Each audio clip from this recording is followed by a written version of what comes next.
জানেন তো ব্যাস, আজ অনেকদিন পরে আমার ছেলে বায়না ধরেছে। বলছে, আম্মু আমাকে ডিম দিয়ে মাংস রান্না করে খাওয়া। কি অবাক হচ্ছেন শুনে? অবাক হওয়ার কিছু নেই। আজকে আমি আপনাদের ডিমের এমন একটি রেসিপি শেয়ার করব, যেটা যে কোনো প্রকার মাংসের সাথে টেক্কা দিতে পারবে, মাংসর স্বাদকে হার মানাবে। তাহলে চলুন শুরু করা যাক। হ্যালো, আসসালামু আলাইকুম viewers, welcome back to my channel. কেমন আছেন সবাই? আশা করছি ভালো আছেন। আমি অনেক ভালো আছি। আমি প্রতিদিনের মতো চলে এসেছি নতুন আরেকটি রেসিপি নিয়ে। আজকে আমি আপনাদের সাথে শেয়ার করব ডিমের একটি রেসিপি। চলুন তাহলে শুরু করি। এখানে আমি দুটো ডিম ভেঙে নিয়েছি। ডিমের মধ্যে দিয়ে দিলাম হাফ চামচ পরিমাণ মরিচের গুঁড়ো, দিয়েছি হাফ চামচ পরিমাণ ধনিয়ার গুঁড়ো, দিয়েছি স্বাদ মতো লবণ, আর দিয়েছি কিছুটা পরিমাণ আদা রসুন বাটা। এরপর এটাকে দিয়ে আমি খুব সুন্দর করে ফেটিয়ে নেবো, মিক্সড করে নেবো আর কি। এরপর অন্যদিকে একটি প্যানে আমি পানি দিয়ে নিয়েছি। প্যানের উপরে এই যে যে পাত্রে আমি ডিমটাকে ফেটিয়েছি ওই পাত্রের মুখটা লাগিয়ে দিয়েছি। হ্যাঁ, এরপর প্যানের উপরে একটি স্ট্যান্ড বসিয়ে নিয়েছি, যাতে পাত্রটা সুন্দর মতো আমি বসাতে পারি। এরপর এই পাত্রের অর্ধেক পর্যন্ত পানি দিয়ে পানিটাকে ফুটিয়ে নিয়েছি। এখন দেখেন, এই যে এই পর্যায়ে আমি খুলে নিচ্ছি।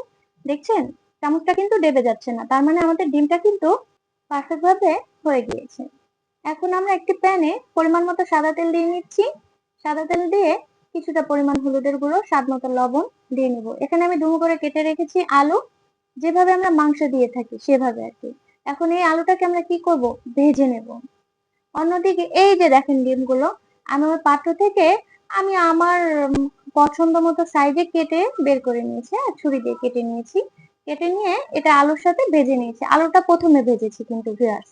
আলুটা যখন অর্ধেক ভাজা হয়ে গিয়েছে তখন আমি ডিমটা দিয়ে মানে ডিম দিয়ে বেশিক্ষণ ভাজতে হবে না, 5 সেকেন্ডের মতো ভেজে আমি উঠিয়ে ফেলেছি।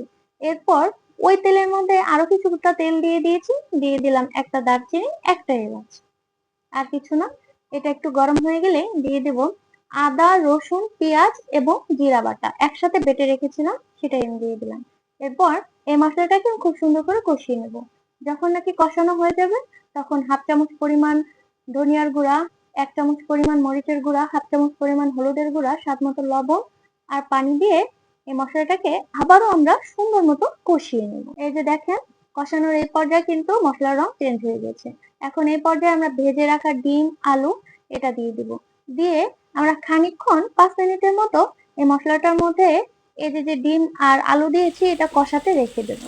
এটা যখন কষানো হয়ে যাবে 5 মিনিটের মতো খানিকক্ষণ কষাবো, এরপর আমরা দিয়ে দেবো হাফ কাপ পরিমাণ পানি। হাফ কাপের একটু বেশি পানি দিয়ে দিয়েছি।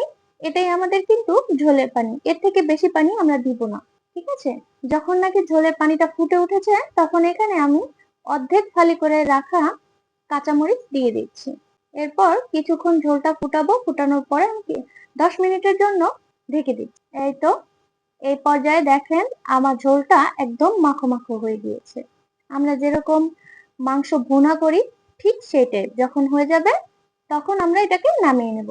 ব্যাস, হয়ে গেল আমাদের ডিমের তরকারি। অনেক বাচ্চারা আছে যারা ডিম খেতে চায় না, তাদেরকে এভাবে রান্না করে খাওয়াবেন, আমি কথা দিচ্ছি 100% খাবে। আমার বাচ্চারা ডিম তেমন পছন্দ করে না, তবে এভাবে রান্না করে দিলে ওরা খুব তৃপ্তি করে খায়। তাই বলছি, যাদের বাচ্চারা বা বড় যারা আছেন ডিমের কুসুম পছন্দ করেন না, তারা এভাবে খেয়ে নেবেন, ভুলেই যাবেন যে ডিম খাচ্ছি। যাই হোক ভিউয়ার্স, ট্রাই করে জানাবেন। তাহলে আজ এ পর্যন্ত। Thanks for watching. আল্লাহ হাফেজ।